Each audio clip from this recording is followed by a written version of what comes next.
Assalamualaikum warahmatullahi wabarakatuh. Halo Ananda Soleh dan Soleha, kaifa halukum? Semoga Ananda Soleh dan Soleha dalam keadaan sehat semuanya ya. Pada hari ini kita akan melanjutkan pembelajaran kita, yaitu tentang kisah Nabi Sulaiman alaihi salam. Tujuan pembelajaran kita pada hari ini yang pertama, mengetahui kelebihan Nabi Sulaiman alaihissalam.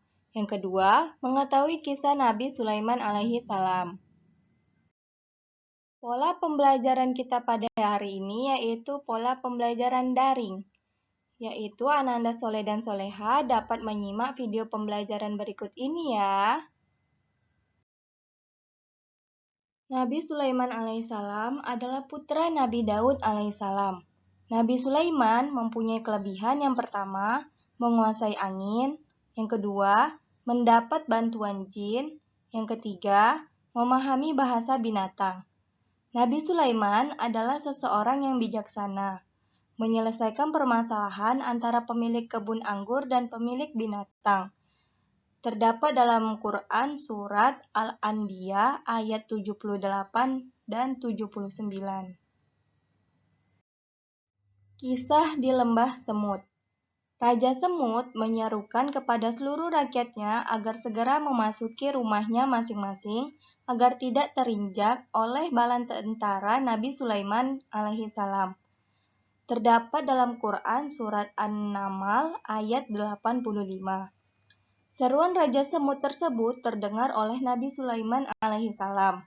Nabi Sulaiman alaihissalam mengingatkan bala tentaranya agar berhati-hati untuk menghormati semut sebagai makhluk yang tidak berdosa. Berita tentang Kerajaan Saba. Burung Hudhud menemukan sebuah kerajaan di negeri Saba yang dipimpin oleh seorang ratu yang bernama Balqis.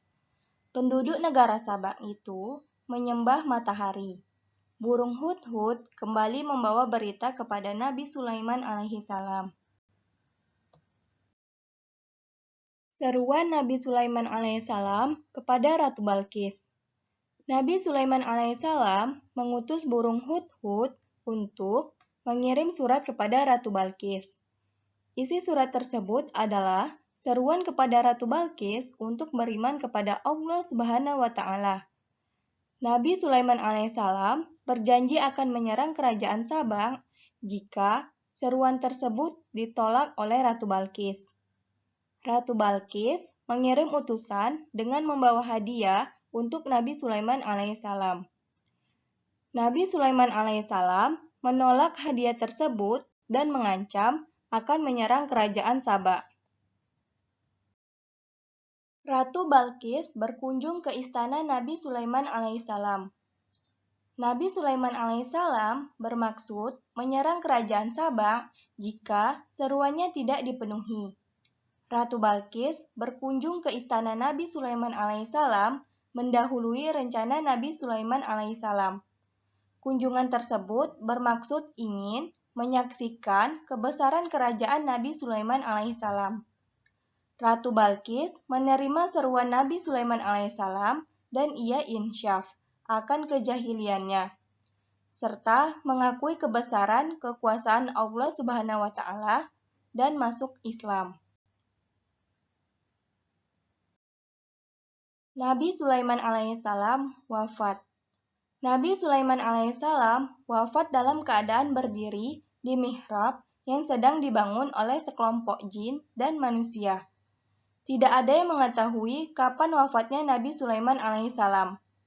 Diketahui bahwa Nabi Sulaiman alaihissalam wafat setelah tongkat Nabi Sulaiman alaihissalam habis dimakan rayap dan terjatuh. Pelajaran yang dapat kita ambil dari kisah Nabi Sulaiman alaihissalam yaitu yang pertama, Nabi Sulaiman alaihissalam adalah seorang hakim yang bijaksana, karena ia dapat menyelesaikan perselisihan antara pemilik kebun anggur dan pemilik kambing.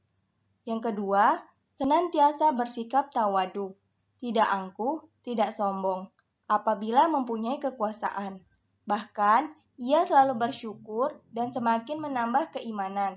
Yang ketiga, dengan ilmu akan mengangkat derajat manusia dari makhluk yang lain.